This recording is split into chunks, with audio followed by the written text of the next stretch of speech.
ತಾಲೂಕು ವತಿಯಿಂದ ತುಂಬ ಹೃದಯದ ಅಭಿನಂದನೆಗಳು. ಭಾರತ ಸ್ವತಂತ್ರ ಪಡೆದ ಇವತ್ತಿಗೆ ಬರೋಬ್ಬರಿ 70 ವರ್ಷಗಳ ಅದ್ಭುತವಾದ ಸಂಸ್ಕೃತಿ ದಿನಾಚರಣೆ ಕಾರ್ಯ ನಾವೆಲ್ಲರೂ ಕೂಡ ಅದಕ್ಕೆ ಸಾಕ್ಷಿ ಆಗ್ತಾ ಇದ್ದೇವೆ.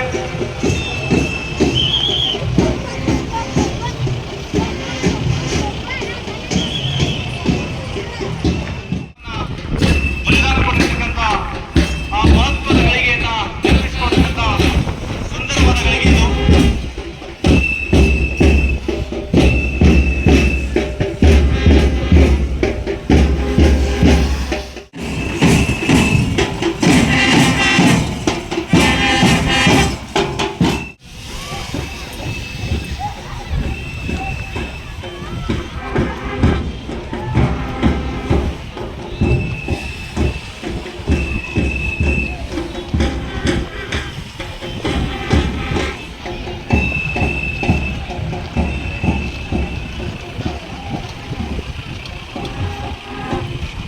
ಬ್ರಿಟಿಷರ ವಿರುದ್ಧ ಹೋರಾಟ ಮಾಡಿ ತಮ್ಮ ತ್ಯಾಗ ಬಲಿದಾನ ಮಾಡಿರುವಂತ ಇವತ್ತ ಭಾರತ ದೇಶದ ಪ್ರಜೆಗಳನ್ನು ಈ ಸಂದರ್ಭದಲ್ಲಿ ನಾವು ಸ್ಮರಣೆ ಮಾಡ್ಕೋಬೇಕಾಗ್ತೈತಿ. ಇವತ್ತು 1947 ನಂತರ ಈ ದೇಶದ ಪರಿಸ್ಥಿತಿ, ಈ ದೇಶದ ಆರ್ಥಿಕ ಪರಿಸ್ಥಿತಿ ಇರಬಹುದು, ಈ ದೇಶದ ರಾಜಕೀಯ ಪರಿಸ್ಥಿತಿ ಇರಬಹುದು, ಈ ದೇಶದ ಸಾಮಾಜಿಕ ಪರಿಸ್ಥಿತಿ ಇರಬಹುದು, ಈ ಎಲ್ಲ ಪರಿಸ್ಥಿತಿಗಳನ್ನು 1947ರಲ್ಲಿ ನಮಗೆ ಸ್ವತಂತ್ರ ಬಂದ ನಂತರ ನಮಗೆ ಗೊತ್ತಾಯ್ತು. ಡಾಕ್ಟರ್ ಬಾಬಾ ಸಾಹೇಬ್ ಅಂಬೇಡ್ಕರ್ ಅವರ ನೇತೃತ್ವದಲ್ಲಿ 1948ರಲ್ಲಿ ಈ ದೇಶಕ್ಕೆ ಸಂವಿಧಾನ ಅನ್ನುವ ಒಂದು ಕಾಯಕಲ್ಪ ಈ ದೇಶಕ್ಕೆ ನೀಡಿದಂತ ಕೀರ್ತಿ ಡಾಕ್ಟರ್ ಬಾಬಾ ಸಾಹೇಬ್ ಅಂಬೇಡ್ಕರ್ ಅವರಿಗೆ ಸಲ್ತೈತಿ. ರಾಜ್ಯಾಂಗ, ಕಾರ್ಯಾಂಗ, ನ್ಯಾಯಾಂಗ ಅನ್ನುವ ವಿಧಾನಗಳನ್ನು ಈ ದೇಶದಲ್ಲಿ ಜಾರಿಗೆ ತರುವ ಮೂಲಕ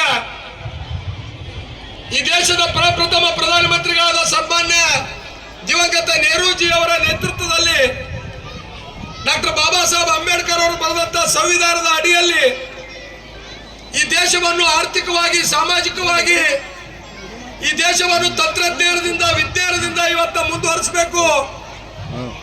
ಅಖಂಡ ಭಾರತವನ್ನು ಇಡೀ ಜಗತ್ತಿನಲ್ಲಿ ಶ್ರೇಷ್ಠವಾದ ದೇಶವನ್ನು ಮಾಡಬೇಕು ಅನ್ನೋ ನಿಟ್ಟಿನಲ್ಲಿ ನಮ್ಮ ಪೂರ್ವಜರು ಮಾಡಿದಂತ ಪ್ರಯತ್ನ.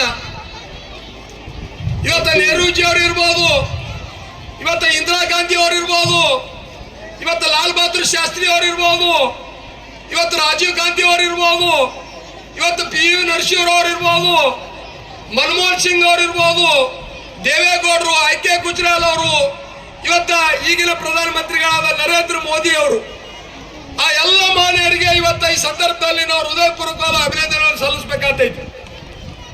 ಸುಮಾರು 80 ವರ್ಷಗಳ ಸುದೀರ್ಘವಾದ ಒಂದು ಪಯಣದಲ್ಲಿ ಈ ದೇಶವನ್ನು ಆರ್ಥಿಕವಾಗಿ ಸದೃಢವನ್ನಾಗಿ ಮಾಡಬೇಕು ಅನ್ನೋ ನಿಟ್ಟಿನಲ್ಲಿ ಇವತ್ತು ಇಡೀ ಜಗತ್ತಿನಲ್ಲಿ ಆರ್ಥಿಕವಾಗಿ ಇವತ್ತ 279 ರಾಷ್ಟ್ರಗಳಲ್ಲಿ ನಮ್ಮದು 4ನೇ ಸ್ಥಾನ ಬಂದಿದೆ ಅಂತಂದ್ರೆ ನಮಗೆ ಅತ್ಯಂತ ಹೆಮ್ಮೆಯ ಸಂಗತಿ ಅಂತ ಹೇಳಕ್ಕೆ ನನಗೆ ಬಹಳ ಸಂತೋಷ ಅನಿಸ್ತದೆ.